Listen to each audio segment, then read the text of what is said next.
Hey there, I'm Lance. And I'm Jeremy. And we are Hard to Master, where we take a look at games that are hard to master. Such as Encyclopedia by Holy Grail Games. Encyclopedia is a game where you're going to be doing some dice drafting from other players.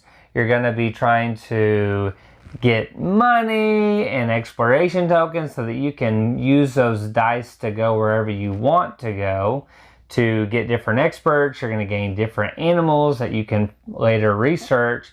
And once you've researched them enough, you can go and publish about them, which will give you even more points.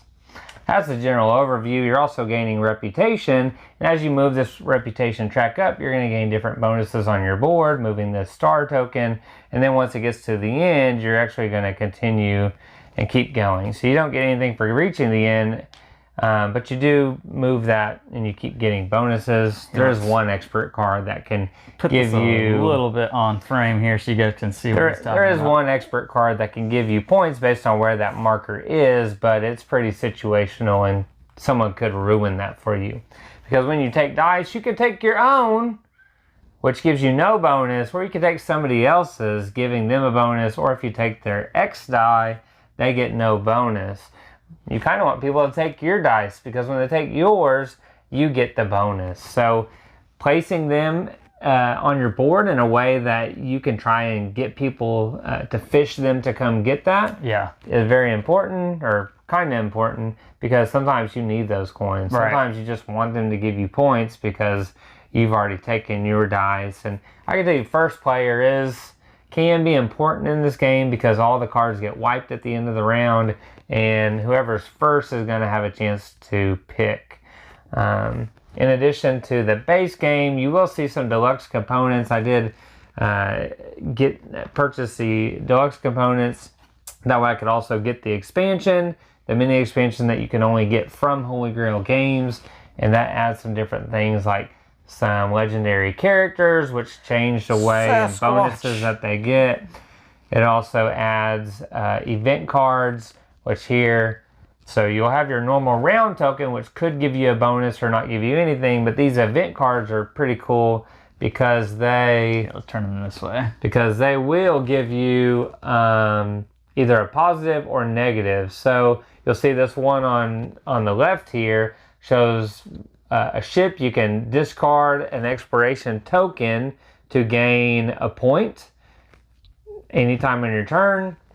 And then the other one says when you place a die to go to publish, you'll gain 2 coins. So these are both good ones, but there are some that might say, well, you cannot explore in the European or blue region this round because that card is out. And you can put 1 out for easy, 2 for medium, 3 for hard, and then 4 for the hardest mode. So that's another thing that's in there. There's additional experts, which gives you more of those. And then last of all, there's like 3 extra cards that I don't have out that have some really crazy kind of gameplay to them, that when you draft them you can do things. But then you have these royal edicts, and so this one would say that whenever you explore, you can place the die in any zone there. Maybe you want less reputation and you want the 2 pips to give you additional research. You can place it anywhere at that zone, because normally you have to place over here at the 3-star zone with no pips and then work your way over. This one, you don't get first player by going to the bank. You actually get first player by being the first person to publish that round. And the last one is whenever you take reputation, you can choose to take none or up to the amount. That may keep you in a certain region. Maybe for in-game scoring is the only time I can think that that'd be good, because you're still gaining the benefits as you move, so I don't see why you wouldn't take the most, unless it's the last round or 2 and you're trying to get it to stop to get like 10 points or something. Yeah. So that's essentially all that's going on, and what that mini expansion adds. And I'll tell you, adding the event cards alone made the game even better, I thought, because like I said, I may not be able to go in blue, so that blue card's staying there. I'm going to have to work around that. And it gave you more of a challenge, but then a lot of times you will get a bonus from it. Like I said, you could discard this to get points, or when you go here, you gain coins or points. And so it's a balance in them, but I like that it changes the game up, because even though there's a lot of different cards in the game, and you're going to see a lot of them, I feel like you can get locked into a pretty good strategy. Like I've tried a couple, and in one of them, I went all in one color, and that got me like 50 points at the end because I locked up on that color. And so I feel like that kind of can wean you off of maybe a strategy, or kind of slow you down on that because you have this come out. It's a good thing to throw in. You can put up to 4 of them, so I mean that can really change the game up if you're adding 4. Yeah. And I really like the events, like I expected. That's why I was like, hey, can I purchase upgrades and get this expansion, because I think it will add quite a bit to the game. Yeah, it's a good thing to throw in after you've played it and understand the game and need that extra challenge with it. So, well, let's talk about the idea with this game, the mechanics and the things we like, and any pros and cons we have with it. So as Jeremy already mentioned, the theme of this game, you're publishing papers on different animals that you need to go to different parts of the world to explore and learn about and gain information on. But in order to do that, you need ships, you need resources, you need money, you need all sorts of things. And one way that you're making all of this happen is with these dice. You are going to be not just using your dice like Jeremy said, but you can be using other people's dice, which I think is just a really innovative thing that you can do in this game. I don't know that there's many games out there where you're using, lots of games have dice placement now, but you're using all of the available dice. That's pretty cool. So you're taking your dice, and with that, there's some strategy in where are you placing your dice on your board, because you know other people are going to be using at least one, maybe more of your dice at some point. So you want to make sure that you give yourself the best benefits whenever that happens. And the color of your dice is important too, because that's going to determine where you're going to be able to research, or what type of animal that you're going to be able to collect, the type of cards that you're going to be able to have for yourself. There's lots of things that you have to kind of keep track here.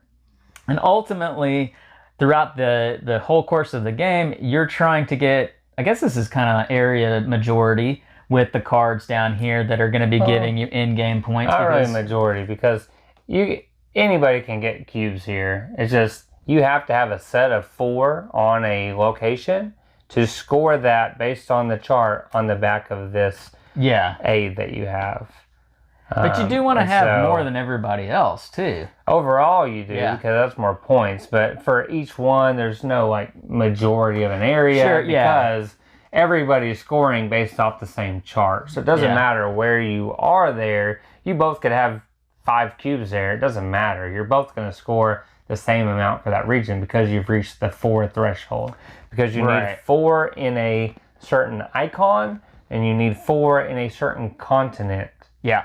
Which are your experts and your animal cards. And so with these, what these are, if you're just wondering, well, what are all these things about down here?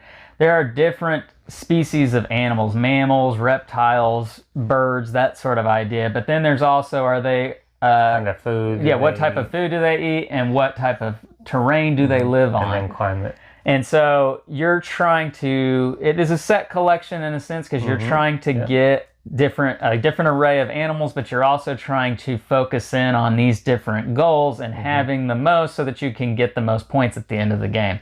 So everything is building up towards this end game, and there's a lot of end game points to be had, but the majority of the points that you will probably be getting throughout the course of the game are through publishing. So Jeremy, why don't you talk a little bit about that and what the idea is behind publishing?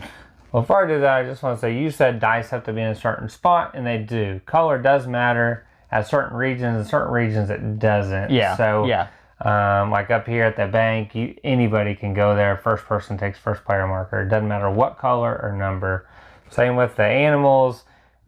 It matters what color. The number only matters for your reputation level. With experts, it doesn't matter what color. But if I do place the same color as the expert I'm taking, I'm going to get an exploration token as a bonus. Exploring to research does matter the color. Yes. And those exploration tokens can be used to change the color of the die. Yeah, so I could use one to say my green die is now a purple die and place it over here. You can also use those tokens to increase the value by 2 at exploration only. Coins can always increase it by 1 pip per coin. So, as researching... And I think we should say real quick, you draw out of a bag. You draw 4, you're going to roll those 4, place them where you want, and then you'll take turns, either placing yours or somebody else's and giving them the bonus.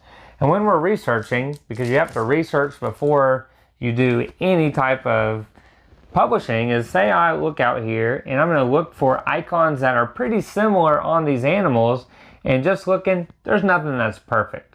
But I could take... animals with steak on it, and this steak and this snake, these are reptiles. I could, over a course of turns, I could have these, or at the beginning you're going to start with 2. So we'll say I was last player, I took these 2 cards. They're both snakes, and one's blue and one's purple. They both eat steak. The rest of them aren't the same. So the other icons for types aren't the same. That's fine. You don't really have to have any icons that match, because you can always research that continent and just go ahead and you won't get the points for it now, but it adds to your set. So at the end, you have researched more of that type or that continent type, which will give you that incremental amount based on that table. So I'm here, I've got these 2 animals. I've got this, we'll say I have this, none of these match, but we'll say I have this green 3 because I want to save the rest for me to get a benefit, and I have an expiration token that I started with. So I use that, and I'm going to go to blue and say it's a blue 3. Well, I'd get 3 reputation, and then I have 3 to spin. Well, I could use coins too, so really what I want to do, and this is where the confusing part comes in. This is the confusing part. Because there's a lot of numbers on the board, and your dice meet a certain number that they have on them, and then you're using coins and things to boost that number, and there's a lot of numbers, and the numbers don't line up a lot of times. So if I want to do a level 1, which is just the reptile, that's the easiest to remember because it's the same. So to do a level 1, I need 2. So if I use a coin, I would have 4. I could spend those 4 to do these 2, really. So if I did that, I could put, since it's on the blue region, I could put a cube on the stake for the 4 that I had. I had the 3, I spent a coin to make a 4. Or I could have used an expiration token and made it a 5. Right. Let's say I had 7. Well, if I had 7, I don't have a level 3 or 6. I don't have a level 3, so I'm still on 1 and 2 that I want to do. I could do that. I could do a 3, but that's neither here nor there right now. I want to do a level 1, which is a snake, and a level 2, which is a steak. Snake and steak. And so I would need 6 value. So I have 3. We'll say I use a coin and an additional exploration. 1 for the color, 1 to bump me up 2. That gives me 6. So I spent 4 on the snake, or the steak, and 2 on the snake. When I get over here, we're talking about numbers and how they're different. Well, over here, level 1s are 2. That's the only thing that lines up. 2 and 2. When I do a level 1 over here, it takes 3 value die. So now we're getting confusing, because now we need a level 3 value die to do that 2 that we said is 2 here. So we're mixing numbers, and this can get confusing for people, especially the first game. Yeah. Even when you're watching the really good video that Holy Grail Games does put out, that you can watch a how to play video, it is still a little confusing because there's so many different numbers that it makes it confusing. Well, I don't know if it really needed to, or maybe we could have changed that number 1 more. I don't know, but there's so many different numbers for the same zones and things that it gets confusing. So you'll get 2 points for every snake cube. So if later I put a die on purple and I put a cube on the snake, and let's say I do the same, because that would be good, because now when I reference this animal, I've already studied this type, so I can also remove those cubes and put them on my publishing board, because I've learned more about snakes or reptiles in general, and they like steak. So, but if I go to level 2, I do a level 2 here, I'm getting 3 points for them. Right. Well, level 2 costs me 4 value to place it. Yeah. And if I want to do level 2, I got to have a level 4 value. So yeah, these 4s line up, but now I've got a 3 over here. So the numbers, like I said, it gets easier as you play. Yeah. But it is still something you have to. I didn't feel like, okay, I got it down. I don't have to. You still have to think about the difference in the numbers, because this value and this value is different than that value. So you can even see right here. Level 2 gets me 3 points, but it takes a level 4 die, and it takes a level 4 die to do this. And at the end of the game, for every 4 cubes, well, I'm going to get 3 points. I mean, there's just a lot of math and a lot of numbers that don't necessarily line up. Is explaining usually. I know you're probably there like, well, trigonometry. This is a trigonometry game.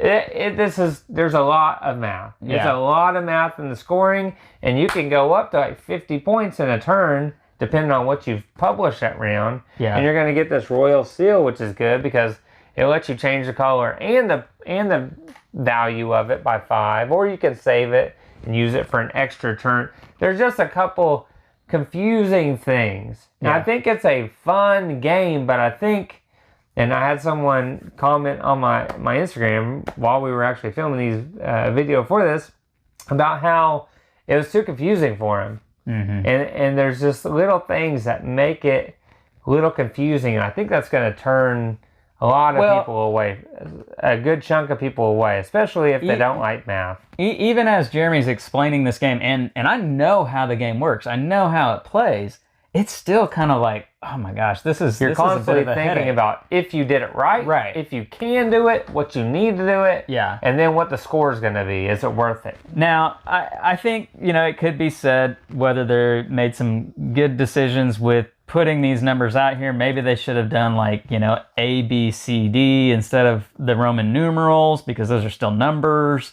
I don't know. But as it is, once you've figured it out and you know what you're trying to accomplish in this game, so maybe the second or third time you're playing the game, I feel like the set collection is really what this is, and really getting your dice to work out well so that you're able to do this and maximize the points that you're going to be getting when you do it, because you kind of get your points in waves in this game. Mm-hmm. You want to try to... The majority of them. Yeah, the majority of your points, not the in-game points.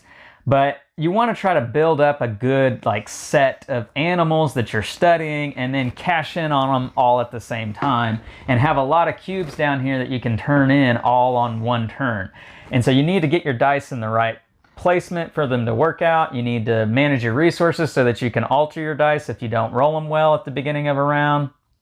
There's a couple of things that really have to kind of, you plan out, and this is a good Euro because you're really kind of managing all of these things to make your turn work for you in the long run. And that all is great. The clunkiness with the scoring does sort of feel like a headache at the end of the day, at the end of a round. But everything else leading up to that is an enjoyable experience. It's just you got the good with the bad in this game, I feel like. Like I said, I played it with someone that hadn't played it today, and the math and the numbers was the most confusing part, and I went over that with me. I mean, I'm constantly knowing and thinking I need this number, and I have to tell myself it's a different number than this number, and I got it down, but it's that's the hardest thing to teach. It's easy to make mistakes with it. I mean, you do get points if people take your dice. You do get points from different things. You get little points. I will tell you, I don't know if holding out for a big payday is actually the best. I think within a couple, 2-3 rounds, do one publish, do another one, and like the 4th round, don't go into the 6th round without anything to publish. This is where I'm saying it feels like Hippocrates, because if you don't have anything at the end, you really don't have much to do, and you're wasting a whole round. So it would be better if you're in the 5th round and you're about to publish, to wait and then try to add another animal and try to maximize. The only thing is, you have 4 actions usually, unless the that token comes out that says you get an extra die. You're only getting 4. Or you have one of these. Or you have a royal and seal. You're only getting it. 4 actions. So you don't have a lot of actions to do all of what you need because you got to get the animal. Then you've got to research the animal. Then you've got to research the other animal that matches. Yeah. Then you got to go and publish. And when you publish, you have to have you have to have matching die to publish. You have to have a matching die. And you have to get the expiration tokens or royal seals. And you are moving up this reputation track, which will definitely help with that because you get things. But like I said, I like the game. I think it's a good, fun game. You just have to get over that stumbling block. This is very math heavy. Yeah. And the numbers don't always make sense until you really focus on what and how you need to do it. Because a number... Every die value is going to mean something. Every value on the card is going to mean something important. And if you don't understand them, and then on top of that, you have your set collection at the end, which you really have to be paying attention to that because that's even confusing for people at times because of having a certain amount. I just feel like there's things in this game that are confusing to people your first couple games probably. And I feel like some people are just going to give up on it, but I do think it's a fun, puzzly game like Hippocrates in the way that you do things to get those points, but you have to kind of swim upstream like a salmon to get to that. Yeah. And really, the game does have some really enjoyable aspects that set it apart from other games. Talked about the dice and I think how that's the best part, probably. That probably is the best part. But I also enjoy, and I'm going to bring this back on frame, I also enjoy the cards because you only can use the cards that are showing on your board, and you're going to start covering up these cards, and so you really have to plan this out well. And if they're in-game cards and you turn it over and make it inactive, they're going to act for your set collection, but they don't give you those. They wouldn't give you these 2 additional cubes on the stake region to help you get to that set collection. So. That's another mini game at play in this, and I like the parts in this game that lead up to the what I think the game is really trying to get you to want to do, which is like what we've been talking about with the publishing, because that's where you get such a big part of your points. That's what the Encyclopedia is about. Right, publishing. And it's just like, man, that's a bit of a grind. It's a lot of work to do it, which it should be because you've got to figure out what you're gonna publish to actually publish it. I will say, like I said, the events, you said holding out to do that. One thing is, we had an event that came out that said you have to pay 2 coins to publish, or things like that. So that is gonna. So I was like, throw a wrench in your plans. I'm not publishing this round. I'm not paying 2 coins to do that. Yeah. So I mean, unless it was really beneficial or it's the last round or something. So I think the events make it much better. The fossils were a nice addition. I think they're in all first editions, but don't hold me to that. But they're going to be kind of like a Joker or a Wild. They require a set amount of exploration value, and you could do it at any region. You can't make that a research animal, which is the one that you're starting with to remove cubes. I'm going to get you confused again. Yeah. But I can't pick that animal, and I can only have 1 cube on it. So if I pick the grassland one, because that's a wild fossil with the grassland, I could cover up that one paying the set value, not these values. But it becomes a wild for my set collection, and to take it, I'm going to have to place a specific dice to take it. So I really like those 2 in the game. I haven't thrown the legendary characters, but they do a similar thing. They're going to give you a bonus based, it doesn't really give you points per se. You get a bonus based on paying a set amount on that card. So that's interesting. There's a lot of interesting good things, like we've said. It's just there's also a good chunk of confusing things, which if you don't mind it, like I don't mind it, but for a lot of people, I think. And I don't think it's going to get out as often because of that. Yeah. Like when it does get out, I think it's going to shine and it's going to be fun. Everybody that's played it has had fun with it. I love the artwork. The deluxe components are great. Retail are pretty good. the expansion is pretty good if you get it on their site. It's going to add a bit more replayability to it, I think. But overall, I don't think it's one that's going to it's not going to be like one of my top 3 games of the year that I'm like, oh, I want to get that out again. It's going to be like, someone's going to say, hey, you want to play that? I'm like, okay. Yeah. Sure. Yeah. Why don't we get to our scores, because there's some things I want to say that I will tie into my score. I'm going to go first, and I'm going to give this game a 7.7. It's a game that I really enjoy once I wrap my head around it. Maybe higher than what you were expecting. I don't know. It's higher than I was expecting you to say. But you do like Hippocrates, and like I said, I like these puzzle games. I feel like it's similar, even though it's way different. That, like I've said, I like the parts of this game. I don't know that I feel like it's too clunky. It could have been streamlined a little bit better. There's maybe some production issues with the letters, or not using letters instead of number, or using something. Yeah, I'm getting confused myself here.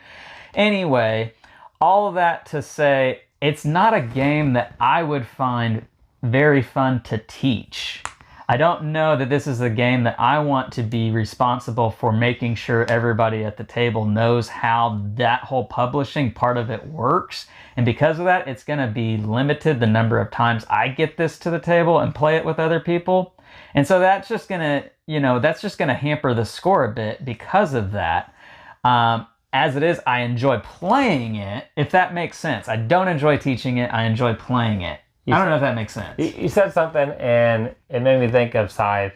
I feel like the first time you play this, if you're playing with people that played it, you're not gonna win. You're probably not gonna win. Mm-hmm. It's just to get it down. That's what I feel like. Yeah. Because in Scythe, rarely ever is somebody gonna win that's playing against people that have played. Yeah. Even the cards say do this, do this. You kind of walk them through how to play. And I feel like this is how it is. Even when Eric was doing the publication, I walked over to his seat and was helping him guide through it. Yeah. And so I feel like they'll be competitive at times, but then by the end of it, the veteran, I feel like, is going to win because they understand the numbers and the scoring and stuff. Yeah. And so I feel like if they're okay with that, they might like it and want to play again. He wants to play again. He'd probably buy it from me if I sold it to him. He already said. So they'll enjoy it, but it's getting through those growing pains of for sure. It is a learning curve. Yeah. Mathematical area of the game. For me, like I've said before, puzzly games are not my favorite games. I do think this is a fun one. I think that the mini expansion adds quite a bit to it with those event cards and makes it even more enjoyable. But with those little things of the confusing nature of the game, artwork helps this one quite a bit. I really love the artwork. Yeah, the artwork is fantastic. I think at first I thought it was a do-trick game, but it's not. But the Encyclopedia cards are great. I think that's my favorite part of the artwork are the Encyclopedia cards, even though this, old Britain, old English kind of style is good. So for me, my score is going to be a 7. I do think it's a fun game, but I feel like you do have to, and I've taught the game. I've taught the game 3 times. So like you said, it's not my favorite to teach, because of that confusing part. Mm-hmm. And even as I've told you, it sounds confusing. And I would be in straight order teaching someone the whole game. But even when I watched Holy Grail Games do it, it was confusing. And I had to figure it out. And the first play is when I figured out really how it worked, because it just... You got to play it before you can really grasp it. So it's weird. Yeah. So... Well, there you have it, guys. That's our thoughts on Encyclopedia. Hopefully, we were able to provide some bit of understanding, clarity for you on what you might think about this particular game. As it is, it's a fun experience, just one that maybe is a bit confusing for most people, and it's a beast to teach a little bit. So, Let us know what you think about this particular game. Leave some comments down below in the description. And if you like this video, please hit the like button, subscribe to the channel, and hit the bell icon to be notified of all of our great new content. I'm Lance. I'm Jeremy. And we are Hard to Master, where we take a look at games that are hard to master. We'll catch you next time. Yabba dabba doo.